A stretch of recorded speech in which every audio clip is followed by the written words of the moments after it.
Alors, est-ce que déjà certains nous connaissent dans l'assistance? Personne nous connaît, bah, c'est bien. Oui, mais toi, tu comptes pas. Donc, on est la Otra Family. Et on n'est pas tout à fait au complet, il en manque deux Non, autres. il en manque deux.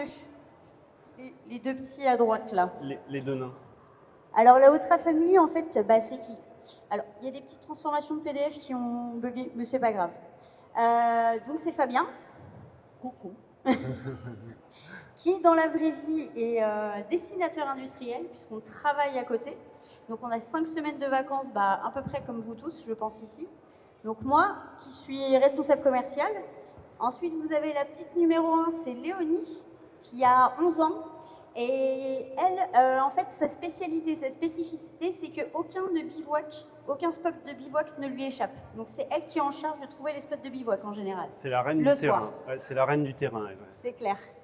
Vous avez Lou, qui a 8 ans, qui est le petit pilote de réserve, puisque lui, il a aussi son petit 4x4 avec sa remorque, comme papa.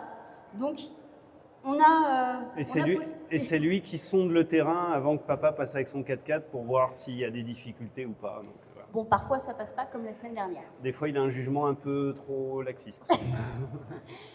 Et donc, lui, sa particularité, c'est qu'il voyage depuis qu'il a 2 semaines avec nous. Et il est venu en couche dans la tente. Ouais. Là, vous avez un petit florilège de quelques photos, puisque maintenant, on voyage avec une remorque parce que les enfants ont grandi. Et donc, en fait, déjà, Otra Family, qu'est-ce que ça veut dire?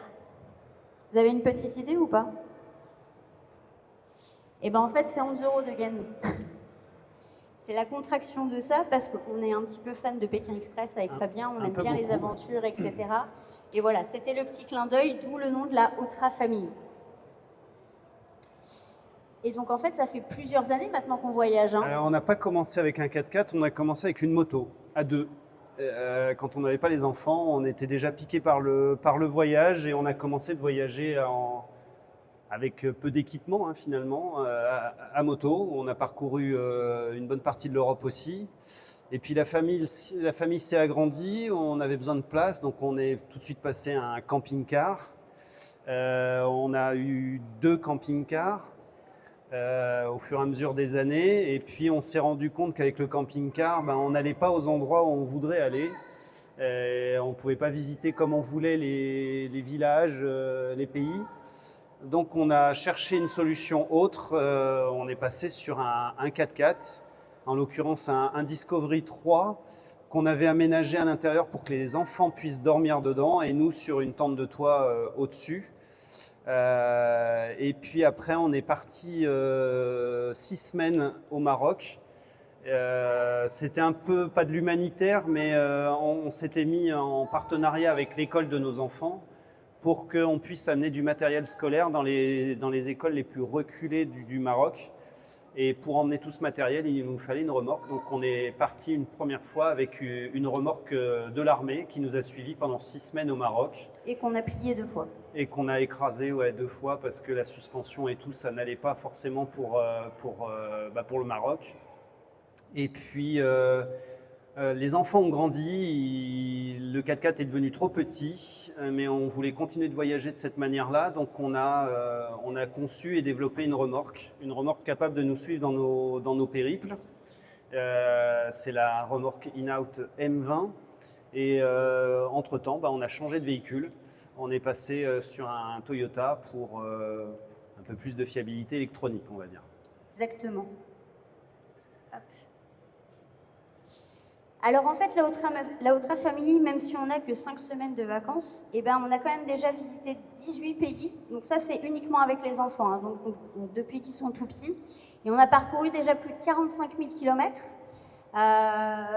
Et à peu près autant de galères, parce qu'on a au minimum une galère par voyage. À chaque fois un voyage, un pays, une galère. Mais à chaque fois, on s'en sort. Oui, tout le temps. Même des week-ends d'ailleurs, comme la semaine dernière. Ouais. Et bien donc, comme Fabien vous l'a dit, les 5e et 6e membres de la famille, donc c'est notre 4x4, un KDJ 95 maintenant qu'on a depuis 1 an, qu'on a baptisé Jiyu, qui veut dire liberté en japonais, et la remorque M20, puisqu'en fait, c'est la petite maison roulante des enfants finalement. Alors, c'est pas que la maison roulante des enfants. Alors, on a 2 chambres séparées finalement, comme à l'hôtel. La chambre des enfants, bah, c'est la remorque avec leur tente. Et nous, on dort sur le 4x4 avec une autre tente. Le principe de la remorque, c'est d'avoir un 4x4 le plus léger possible parce qu'en tout terrain, le poids, c'est l'ennemi.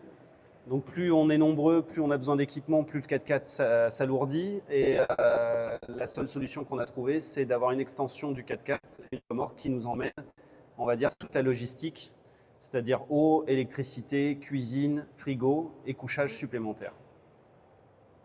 Donc on va illustrer tout ça par une petite vidéo. Alors malheureusement les liens ne fonctionnent pas, donc on va lancer directement d'ici. Et si je la mets en plein écran, c'est F5 aussi?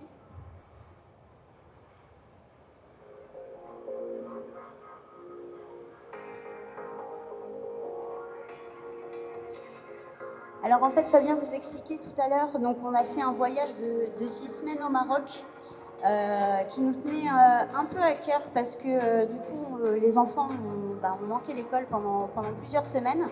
C'est pour ça qu'il y a eu un partenariat avec leur classe, à tous les deux, et avec toute l'école en entier, où on a pu en fait donner à des écoles vraiment très très reculées, dans le Haut Atlas, etc. Différents dons qui ont été faits directement par l'école. Et là, on a vécu des aventures absolument ouf, complètement dingues. C'est des souvenirs mémorables. Au niveau tout-terrain, oui, c'est le pays du tout-terrain, enfin du 4x4, mais c'est aussi humainement. On a vraiment trouvé des gens hyper agréables, hyper gentils, que ce soit les Berbères au fin fond du Haut Atlas ou quoi. On a vraiment rencontré des gens superbes. On a eu des plantages aussi, hein. On s'est attaqué aux dunes, les dunes ont eu raison de nous. Et là, on est dans une école où on a distribué finalement les fournitures scolaires. Et puis vous voyez, les enfants finalement, dans le 4x4, il n'y a pas beaucoup de place, mine de rien. Donc ils ont l'habitude, ils ont un sac à dos chacun. Ils emmènent, ils savent, ils ont qu'un sac à dos, ils doivent emmener leurs jouets qu'ils doivent tenir dans le sac à dos. Et ils ont ça pour toutes les vacances, donc que ce soit des vacances quand on part 15 jours, 3 semaines, ou 2-3 jours, ou alors pour les 6 semaines. Donc ils avaient véritablement un petit truc. Et puis à cette époque-là, c'était plus petit que maintenant forcément, mais ça les a fait aussi beaucoup grandir et ça donne aussi une ouverture d'esprit un peu différente aux enfants, finalement, parce qu'ils se rendent compte de certaines choses qu'on ne voit pas forcément dans d'autres pays en Europe, typiquement en Espagne ou au Portugal, etc. Non. Donc vraiment, c'est des choses qui apportent une ouverture d'esprit un peu différente, même pour nous d'ailleurs, mais aussi vraiment pour les enfants, c'est vraiment chouette.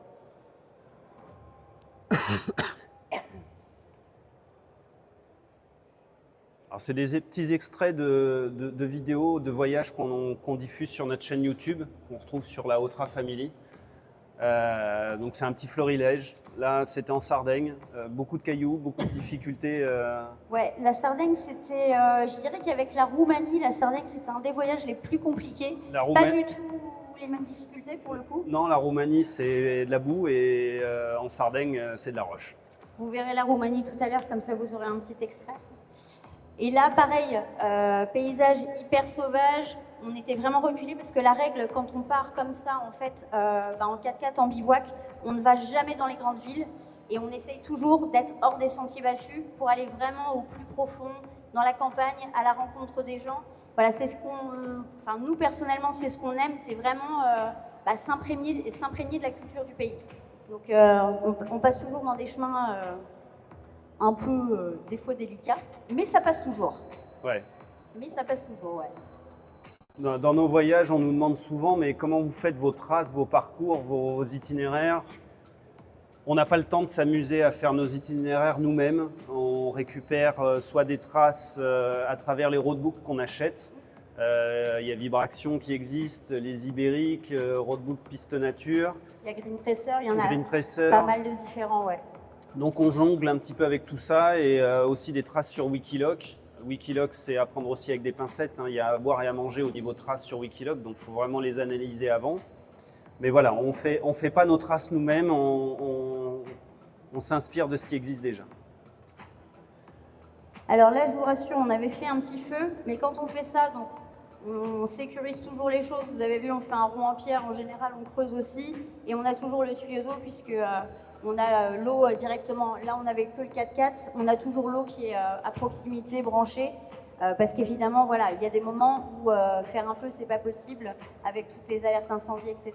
Là, pour le coup, c'était bien vert, donc on n'avait pas de souci là-dessus. Et puis Fabien, il adore le sable, comme vous remarquez, donc il aime bien se planter des fois dans le sable. Juste pour avoir... Juste pour jouer. Juste pour jouer.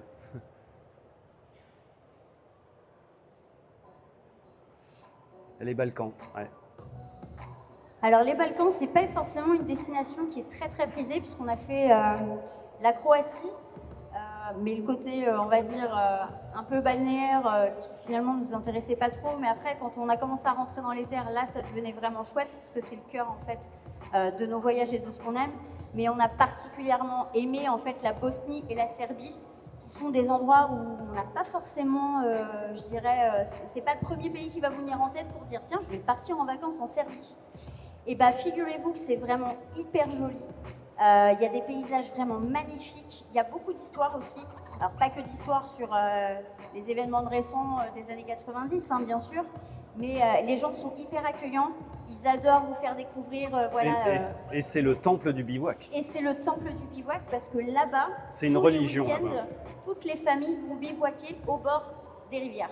Donc en fait, là-bas, vous avez zéro problème pour trouver un bivouac. Parce que concrètement, tout le monde fait ça en fait tout le temps, toute la semaine. Donc ça, c'est vraiment génial pour le coup dans ce pays. C'est vrai, et ça, c'était vraiment aussi un coup de cœur. C'était tous les voyages, il y a des coups de cœur plus ou moins importants, mais c'est vrai que les Balkans, c'est quelque chose à faire. Ouais. Pareil, dans les Balkans, forcément, vous allez vous dire oui, il y a des mines, etc. Alors, oui, il y a des mines, bien évidemment. Ouais, mais elles sont vachement sécurisées quand même. Sécurisées en fait. Vous avez des panneaux un peu partout. Et donc, évidemment, vous ne rentrez pas. Et en général, il n'y a pas de chemin où il y a des mines. Donc, c'est hyper sécurisé là-dessus. Il n'y a aucun souci. Bon, bah là, vous allez voir un petit extrait de la Roumanie. La Roumanie, sa particularité, c'est la boue, les ornières. Mais c'est magnifique comme pays. Franchement, c'est dommage que c'est si loin. C'est à 1800 km. On est parti 15 jours, mais franchement, je regrette de ne pas pouvoir y retourner plus souvent parce que les gens sont super gentils, les paysages aussi. Et au niveau 4x4, c'est vraiment top, quoi. Bon, on a quelques frayeurs hein, quand même, mais ça passe quand même. Oui, on a eu quelques frayeurs que vous verrez peut-être, je crois, après. Bon, bah là, voilà, on ne se rend pas compte, mais on n'avait pas vu qu'il y avait un petit trou après. Mais c'est bon, on est passé, on est sorti, donc... Et là, c'est pas une rivière, c'est un chemin qui est transformé en rivière, en fait. Voilà, c'est ça, c'est vraiment la piste, là. On ne s'est pas trompé, pour le coup. Donc, vous voyez, on les met à contribution, hein. Ils ont 11 et 8 ans, comme on vous a dit, mais ils sont à contribution quand on est en bivouac avec nous. Et puis parfois, bah, c'est un peu le système D. Donc là, on était dans un champ à qui on a demandé l'autorisation parce qu'on a croisé l'agriculteur. Donc avec un anglais et un serbe, parce qu'on dit deux mots en serbe approximatifs, mais on a très bien réussi à se comprendre. Il nous a autorisé à dormir du coup sur son champ, donc ça c'était chouette. On montre souvent les bivouacs jolis, ensoleillés, mais il pleut aussi, il fait froid, oui. Et ben, on s'adapte ou alors on va à l'hôtel, quoi, puis c'est tout. Hein, on cherche le confort comme tout le monde. Ça reste un mode de voyage particulier où il faut s'adapter en continu et pas chercher forcément que le confort, mais surtout le plaisir. Et le plaisir, c'est aussi ne pas être contraint par trop de choses, quoi. Bah, je dirais c'est la découverte, c'est aussi pouvoir aller à la découverte... Ah non, c'était pas fini, pardon. Je l'avais oublié celle-là. Alors je ne sais pas si vous vous souvenez, c'était l'année dernière, je crois. En Espagne, oui. En Espagne, il y avait eu un petit blackout où il n'y avait plus d'électricité, il n'y avait plus rien. Bon bah nous on y était, sauf que bah du coup bah, on n'avait plus d'électricité, on n'avait plus de téléphone, on ne savait pas ce qui se passait. On était coupé du monde. On était totalement coupé du monde et bah, du coup on allait attaquer des pistes pendant plus de 80-90 km, mais on commençait à plus avoir d'essence. Mais le seul truc qui nous a fait dire qu'il y a un problème, c'est qu'on ne trouvait plus de station d'essence. Il n'y avait plus de paiement par carte, il n'y avait plus rien qui fonctionnait. Mais on avait la Starlink. Et on a réussi à savoir ce qui se passait enfin et à aussi donner des informations aux gens du village, du coup. Donc ça, c'était plutôt le côté un peu sympa, quoi. Parce qu'on peut voyager, mais être un peu connecté quand même. Il y a des moyens de le faire. Je ne sais pas s'il y en a qui ont déjà des questions par rapport à cette expérience, parce qu'après, on propose de montrer une vidéo de la Roumanie au complet, c'est ça ? Ouais. Donc s'il y a déjà des questions, si vous en avez, sinon on Est-ce qu'il y a continue. des choses qui vous interpellent, qui vous font peur, qui vous posent question, je sais pas. Non, il n'y a pas de questions. Il n'y a pas de question. C'est qu'on a rempli le contrat. Mais ça vous donne envie ou pas? Il y a une dame qui répond, les autres non. Ah, je vois un monsieur là-bas. Donc ouais, ça donne envie, 4x4 ou pas? Vas-y Fabien. Pour que tout le monde entende. Moi, je suis vraiment novice. Je débute, même pas encore débuté pour l'instant, je dois faire cette année. Et ouais, le tout chemin me plaît bien. Après, le gros 4x4, voilà, je suis pas forcément, mais je sais après aussi d'expérience, parce que moi j'ai beaucoup fait de voyage à cheval, que des fois on part sur un chemin, on se dit c'est du tout chemin, et ça finit Au pas Qatar. prévu, quoi. Donc, ouais, c'est à partir du moment où on sort C'est les surprises du voyage. à partir du moment où on sort de la route enrobée, bah, voilà, faut savoir, faut être capable au moins de gérer ou de savoir faire demi-tour quand il faut, quoi. De toute façon, on trouve toujours un moyen de repousser le chemin, on trouve toujours un autre chemin. Alors, je rassure tout le monde, hein, on n'a pas commencé par des pistes comme en Roumanie. Hein. Non. On a commencé par des petites pistes tranquillou bilou. Hein. Voilà, bah, on a commencé à peu près comme ça. Hein. Mais au fur et à mesure, on s'est aguerri, on s'est équipé. C'est pareil, le 4x4, il n'était pas équipé au début comme il l'est aujourd'hui. Le treuil, on s'en est rendu compte qu'il le fallait, même si on ne s'en sert pas souvent. Mais quand on l'a, on est bien content de l'avoir. C'est pas tout le temps. Pourquoi on s'est équipé d'un treuil aussi? Bah parce qu'on s'est planté, puis qu'il y avait un arbre devant moi qui était à 4 mètres et j'ai été obligé d'appeler la Guardia pour qu'il me sorte, alors que si j'avais eu le treuil, voilà, j'aurais pu sortir. Donc on est rentré. La première chose que j'ai faite, c'est que j'ai mis au panier un treuil. Et puis après, pareil sur la tente, on a commencé par une tente pas chère, parce qu'on, voilà, comme tout le monde, on essaye le voyage, on ne sait pas si ça va nous plaire, et puis très vite, on s'est rendu compte que du matériel robuste et costaud était nécessaire, donc on est passé sur une gamme plus chère, plus qualitative, les pneumatiques pareil, enfin, tout a évolué en fonction de nos voyages. On n'est pas arrivé à se terrer dans le creux de la Roumanie du jour au lendemain, quand même. Non, on y va crescendo. D'autres petites interrogations ou pas? Ou on enchaîne direct après avec la Roumanie? Pardon. Vous avez pu faire des bivouacs en Croatie? Non. Ouais, alors, pas en Croatie, parce que le bivouac est strictement interdit en Croatie, et en plus, le roadbook qu'on faisait était le long de la côte. Donc autant vous dire que c'est même pas en rêve. Il y a beaucoup de pays, Autriche, Allemagne, Suisse, Slovénie, Croatie, où le bivouac est strictement interdit. Particularité de la Suisse et de la Suisse allemande, c'est qu'on dénonce en plus. Pays-Bas peut-être, je suis pas allé. C'est possible et je veux bien le croire parce que. Mais plus on va vers l'est de l'Europe, plus c'est une culture le bivouac en fait. Ils sortent le dimanche, nous on va jouer à la belote entre amis. Eux, ils vont faire un bivouac, qu'il pleuve. Voilà, tout ça, tous ces pays-là, ils sont enclins au bivouac. Nous, côté sud, pas trop, et l'Espagne commence à fermer un peu. Ouais, l'Espagne, ça commence aussi à devenir un petit peu plus compliqué. Donc, dans ces cas-là, qu'est-ce qu'on fait? On va dans un camping. Hein. On n'a pas le choix. On n'a pas le choix, malheureusement. Hein. je vous laisse dire. Autrement, en Croatie, vous rentrez sur une autoroute, vous dormez sur l'aire d'autoroute et vous ressortez de l'aire d'autoroute. C'est pas glamour, mais on peut dormir en Croatie sans payer. C'est vraiment le dernier cas. Je préfère quand même le camping. Ouais, c'est vraiment le dernier carat, mais ça peut arriver. C'est vraiment le dernier carat. Est-ce que du coup, suite à ce voyage, vous avez décidé de prendre une tronçonneuse dans le 4x4? J'y ai pensé, mais c'est le problème de place. Et puis ça pue l'essence. Non, oui, mais je sais, j'y pense. Effectivement, j'y pense. Ouais, mais franchement, j'ai un ami qui en avait une et qu'on est parti pas très loin de chez nous. T'as vu la taille du tronc? Je suis pas sûre qu'avec la petite tronçonneuse de 30 cm. Avec une 33, si, je m'en serais sorti, mais il l'avait, la tronçonneuse, et ça nous a bien dépanné. Effectivement, j'y pense. Maintenant qu'on a la remorque, on a un peu plus de place, donc ouais, je pense que je vais y réfléchir. Parce que parfois le treuil suffit, mais là, vu la taille des troncs, c'était pas possible. Ça passait pas. Après, en termes d'équipement, on a utilisé presque tout notre équipement, treuil, plaques, enfin voilà, s'il y a des choses à pas négliger, je ne sais pas qui voyage en 4x4 ou qui projette de voyager en 4x4, mais ne lésinez pas sur l'équipement de protection et de sécurité. C'est primordial. Après, si la tasse elle est en inox ou en aluminium, je vais dire c'est accessoire. Là, c'est pour votre sécurité. Nous, on essaye de voyager en sécurité avec un 4x4 le plus entretenu possible et avec du matériel haute performance, on va dire, parce qu'on est dans des conditions, on n'est plus sur le goudron, on n'est plus sur l'autoroute, donc la mécanique envoie des vertes et des pas mûres. Donc, il ne faut pas lésiner à se protéger et à entretenir son véhicule. Et puis, comme vous l'avez vu, on voyage seul. Donc, on a nos 2 enfants, même s'ils ont l'habitude et même si on a l'habitude.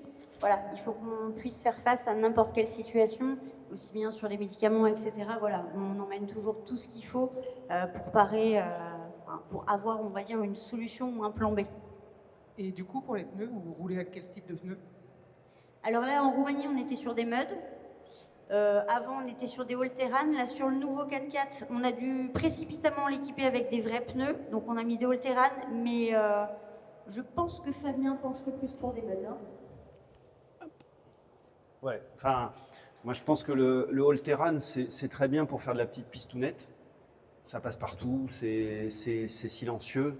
Mais dès qu'on s'attaque au sable, comme là, ou en Roumanie, où c'est un peu gras, le mud est, je pense, nécessaire. Après, ça fait un peu plus de bruit quand on roule. On prend 1 litre au 100 en consommation, on a plus de bruit, mais voilà. Ça fait partie des frais du voyage, hein, et puis il ne faut pas se cacher, quand le 4x4 revenait et qu'il repartait au garage, on n'en avait pas une liste longue comme le bras, mais on sait que ça avait pris du jeu partout, donc c'est pour ça qu'il faut l'entretenir.